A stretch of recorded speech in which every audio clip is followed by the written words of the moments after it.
Hey guys, what is up? Lord Nick here, bringing you another League of Legends related video. In this video, guys, we're going on a revisit to one of my favorite champions, Trundle. I previously made an in-depth guide on Trundle, and unfortunately, guides don't really don't really age very well. The game changes quite a bit, and in that, the biggest thing that has changed in him is going to be his build guide. This is specifically a build guide. This is not a pathing guide. This is not a stylistic guide. This is just simply stating different build paths on him that work for different reasons. And then from this, I hope you can take information from this and kind of evaluate how you might like to build him, how you might like to play him. I have three core examples of guides, builds that we have. Build 1, 2, and 3. Each one of them is built for a different reason and potentially a different environment that you might find yourself in. I wanted to give these examples so that everybody else could kind of know what to do here. Now note, I want to start off with by saying the first things that you are going to get every game is going to be your smite item. Are you taking Hailblade? Are you taking Ember Blade? Or the Ember Knife, or whatever the heck this is called, Ember Knife. I always take Ember Knife. I believe Red Smite is just overpowered right now. It does a ton of damage. It prevents a lot of damage. It is just ultimately one of the best items on anybody who's looking to tank or duel. It does really good in both of those situations, as if you're using it as a tank, it prevents them from hurting you as much, which means you can tank more damage, and allows you to output more damage, which tanks generally struggle to do, which makes it a really good duelist item for that same exact reason. They take more damage and do less damage. That's just ultimately good for dueling. Trundle likes doing both of these things, thus why I think Ember Knife is just far and away a superior one. Now, if you're having issues where you need to chase people down, which you really shouldn't this season, I think blue is a lot more overrated than it really is. The raw damage it gives is great, and it's only really great on people that just need more movement speed because they scale off of it. You know, Skarner can use it if he wants it, or Hecarim, who gains more damage for getting more movement speed. It's pretty great in those situations, but on Trundle, you don't really need it. You already have a gap closing ability in your W, and your pillar stops them from moving. And then on top of that, one of these builds is going to be about zoning people and potentially making it harder for them to run away from you. As for boot options, if you really are struggling, you can take Swifties if they don't have a lot of hard CC and you need to be able to keep stuck to somebody and keep up to them and you're not worried about them turning around and doing a lot of damage. Swifties is a great boot for that. If they're looking for them doing a lot of auto-based damage or armor or physical damage, you're going to be taking the plated steel boots just because that reduces a lot of that damage. And then Merc Treads, obviously, if they're just like all AP or if they have a ton of CC, that's the boots you take. Now onto the actual builds themselves. Cool, season 20 has ended, guys. Looky there. I don't know why the heck that popped up. But if we're going to go to the first build path here, this is starting with the mythic item, which arguably you should always start the mythic item, but I will preface this with a clear-cut statement. You can start with a legendary item, guys. Nobody's going to end your world for not starting with the mythic. A lot of people will argue you have to start with a mythic, but there are specific champions that sometimes want to start with a legendary. Trundle can be that champion in case it's a situation where you might end up being split push or you might end up being team fight, and some of these items can move around into different build paths that allow you to do that. You can hybridize these different builds to make something more unique to your style that makes it also more beneficial. For instance, I like taking some of the items from build 1, the 2 legendary items, and attaching them to a different mythic in Sunfire Aegis. I just feel like that's a really powerful build. But let's get talking about this first build. This first build, it uses Divine Sunderer. If you don't know, Divine Sunderer says that you can use an ability on a champion, or the first time you use an ability, if it's on a champion, you heal more from it, but if it takes away 10% of the target's max HP, you heal for, if it's a champion for 10% of that or some crap like that. You heal half of it, half of the damage you deal for that percentage, you heal that, so you heal 5% of their max HP. Sorry, had to sneeze. Which means it's really good at busting tanks. This is a really good item because it shreds 10% of their HP, plus heals you for 5% of it, which is like bonkers good. It's good against everybody, but it's really good against tanks because they're going to have most HP. Which then means that leads to Black Cleaver, which is an item that allows you to shred a ton of armor off the enemies, dealing physical damage to Champion applies a stack of 4% armor reduction for 6 seconds. You can max stacks up to 24 armor reduction. 24% armor reduction is insane, guys. That is taking away a fourth of their armor. That being said, guys, we move to the next part of it, which makes it even more nuts. So Flay is the first part, Carve is the second part. Carve, damaging abilities and attacks on hit. This is an on hit trigger, by the way. So this is autos or Trundle's Q, because it counts as an auto as well. It applies on hit effects. Against fully shredded enemies, deals an additional 5% missing health physical damage. So the lower they get, the more this does damage. Every 5% they are missing, this does more damage. That's insane. Like, the more health they're missing, this percentage goes up. That's freaking nuts.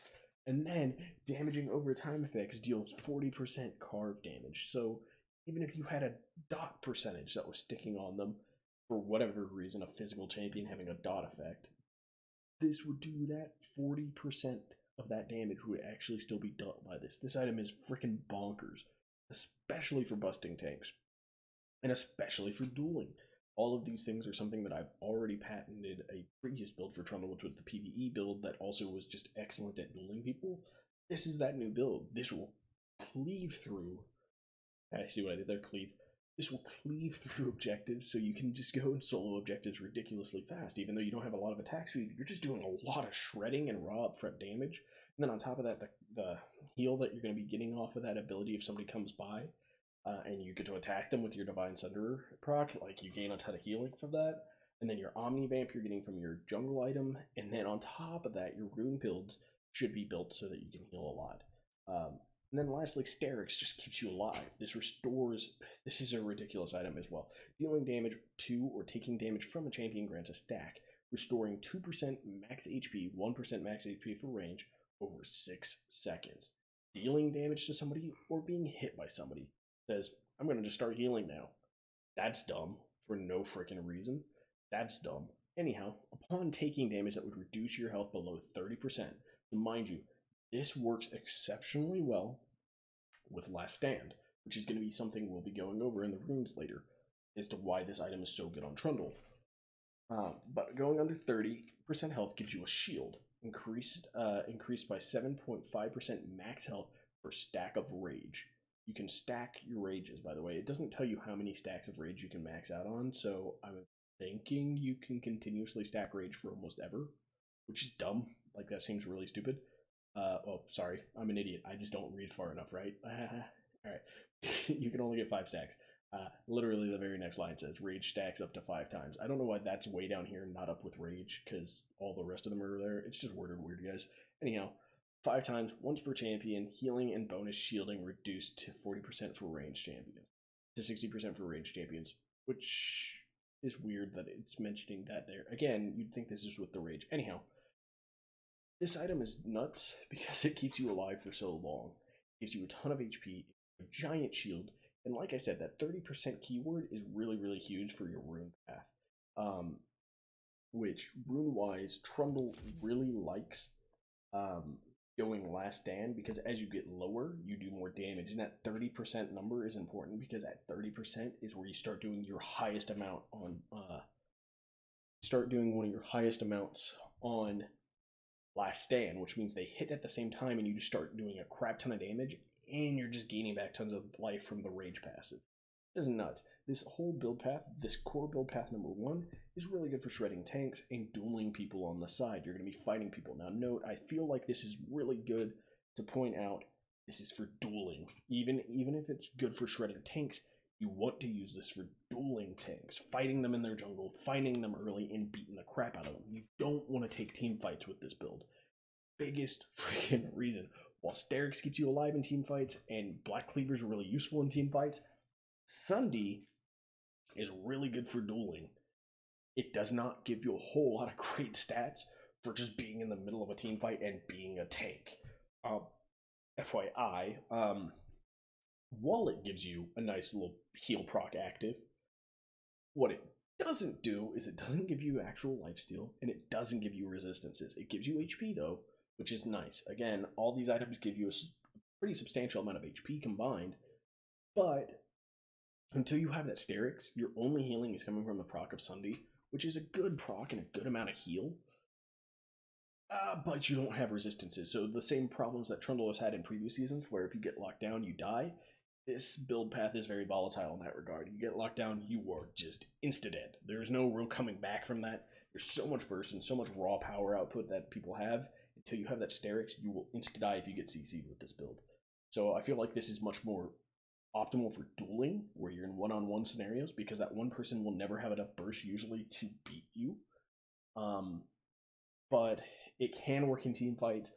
I feel like the build that I was talking about earlier with Sunfire Aegis replacing Sunday, that's a better route if you're looking to do something like that where you can tank Shred and be a tank.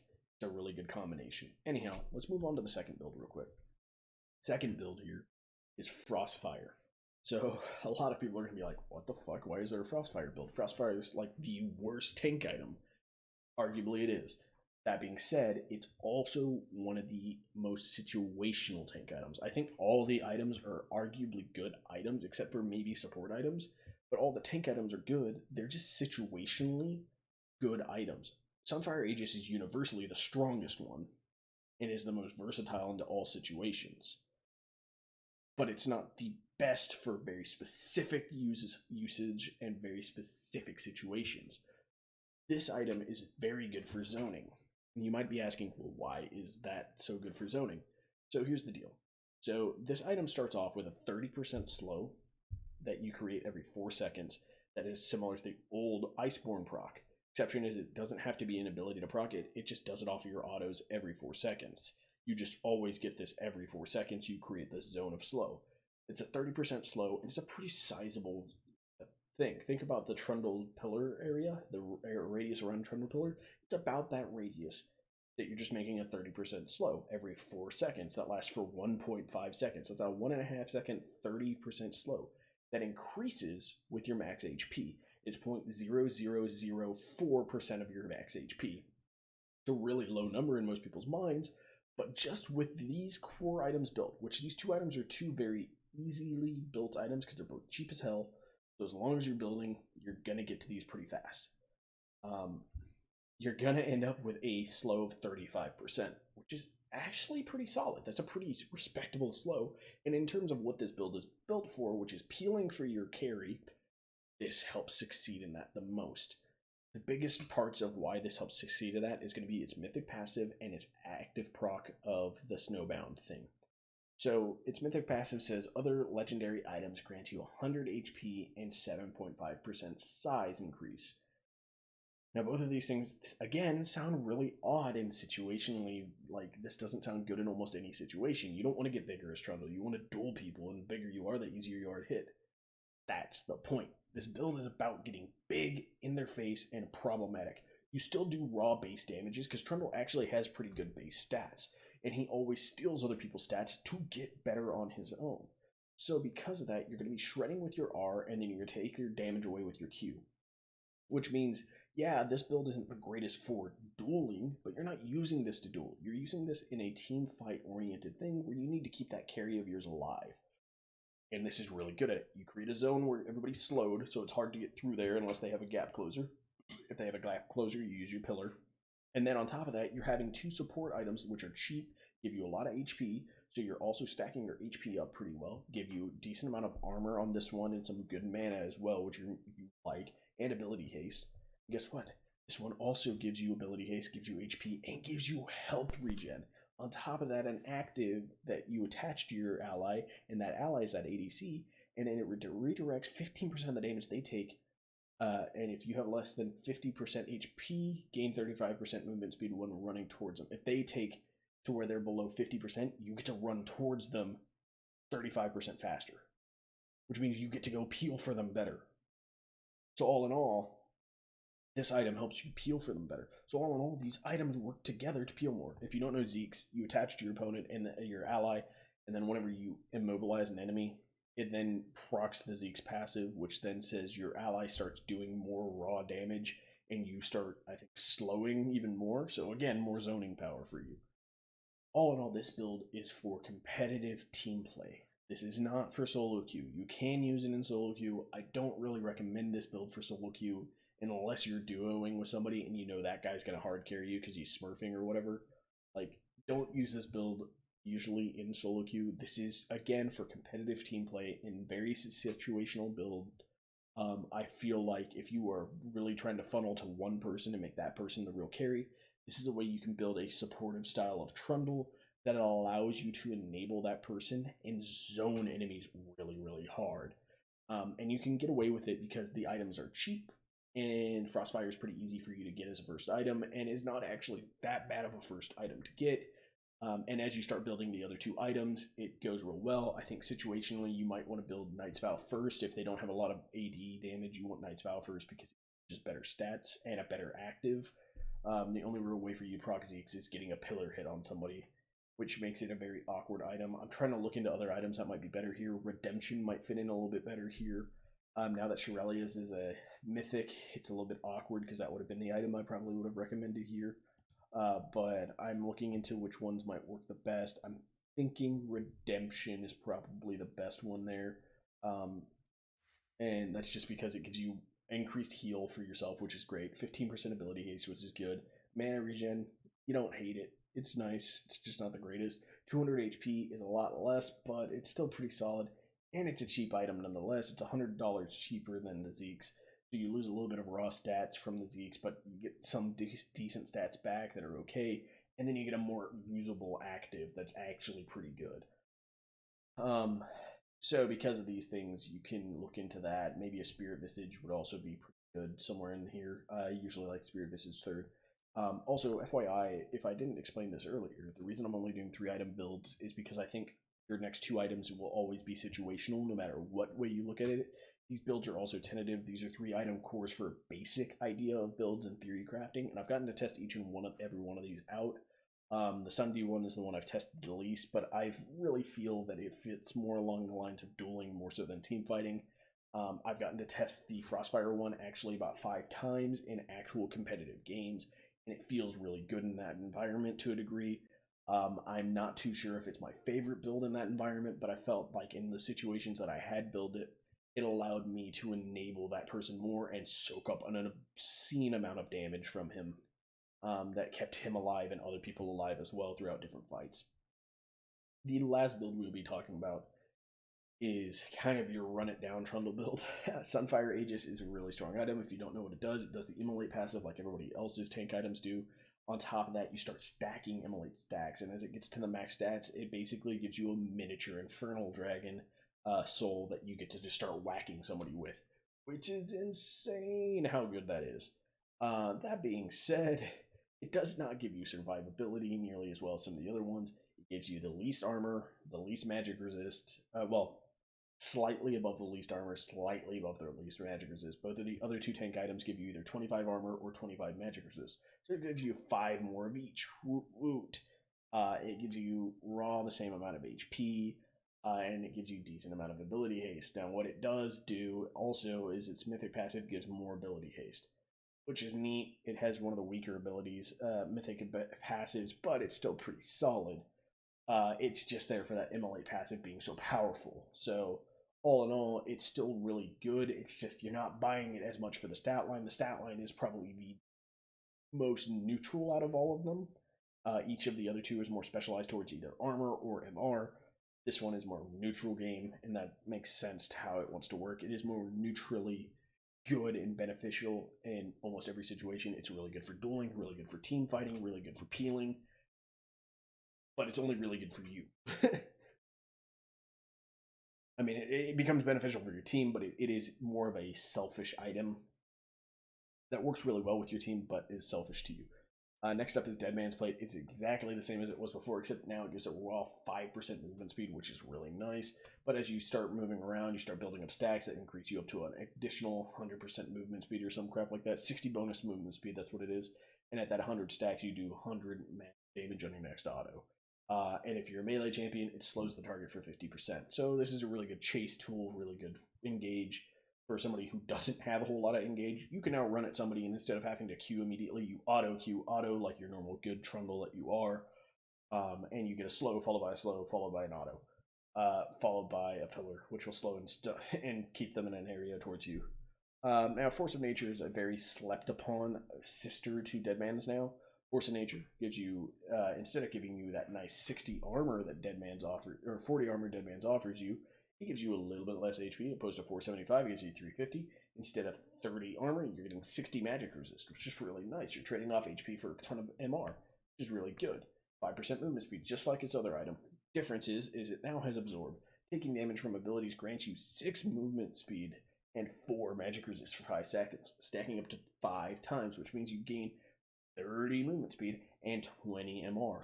This item is insanely good with Trundle, especially in this type of build. If you're building one, if you build Deadman's, you might as well build Force of Nature. You're trying to run people down. This gives you resistances and a little bit of extra HP, and it gives you the opposite resistance, which is so good, and it makes it harder for them to get away from you, because as they're trying to kite you, it's harder to kite you because you're getting faster as they're kiting you. And it's like, how do I get away from him? I can't actually get faster than him. He's already almost as fast as me. As you're running at them, your Deadman's making you faster. You're taking damage from usually probably an ability or two in the midst of this, so you're getting faster with Force of Nature as well. And guess what? Now you're right on top of them. This is the run it down, kill them, chasing and zoning Trundle. These items are just good on Trundle. Note, this is not my general recommended build for Sunfire Aegis. Like I said, I'd like to take these 2 items and toss them on with Sunfire Aegis, and it's really strong. Maybe toss a Deadman in there somewhere. And none of these core builds are set in stone. I don't play any of these other than this one here. I have never played any of these just as I put them on paper here. This is just how I feel that item-wise, the most synergistic idea of combining the 3 together to get a specific goal in mind, to kind of categorize what each of the items are separately good for. I overviewed each of the items for you, and then kind of pieced them together and how I think they would symbolize a unity between them. That being said, I mix and match these all the time, and I think that's going to be the biggest highlight of the season, and is the biggest highlight and epithet that Trundle can get is he is Trundle the Versatile. He is no longer Trundle the Troll King, he is Trundle the Versatile. This guy can build anything this season and make it work, I think. As they're going to be nerfing tank items most likely this next patch, as a lot of people are arguing that tank items are kind of OP right now. Yeah, the tank build might not work as well, so you might end up going to the Divine Sundew build. But because of that, you might be like, well, I like Divine Sundew, but I really like Deadman's. Then I like Black Cleaver, and then I like going this. You know, you're going to be testing things out, and it's going to be a lot of experimenting, and all of this is kind of up in the air as to how great any of this is. Again, this is just a resource to kind of identify what are certain things good for.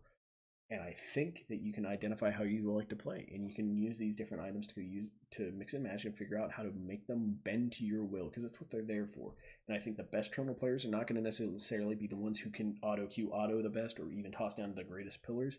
It's going to be those who can be versatile with your build path, be able to be like, you know what, I think right now I need to go for a legendary item before I go for a mythic, so I can determine how I'm going to play this game first. Do I need to be more raw tank? Do I need to do more raw damage? Maybe I need to peel more. And that in and of itself is going to be a skill that I think is going to define who is the strongest players. And I think Trundle having the most versatility across the board, all champions. I feel like a lot of champions, they have maybe 1 mythic, 2 mythic they can possibly work with. Trundle works with every one of the tank mythics. He works with Divine Sundew really well. He works okay with Triforce. If you really want to force it, you can go Triforce. But all in all, Trundle is a solid unit of a champion, and you can build him one of multiple ways. The full tank build down here, maybe the peel build here, peel support build here, or maybe you just want to be raw damage output, and this is it. So, guys, leave some comments down below. Tell me how you enjoyed this video. Maybe you found something insightful. Maybe you have a different build path that you like, and you want my opinion on it. So leave all those down in the comments below. If you like this video, hit it up with a like button. And if you want to see more things like this, let me know again in the comments. Come by my Twitch, talk with me all the time. That's going to be down in the messages. You can see my Twitch and my Discord down there. Feel free to join by either of those. I'm in them all the time. And I hope you guys enjoy this video, and I hope you all have yourself a wonderful, wonderful day. Bye now.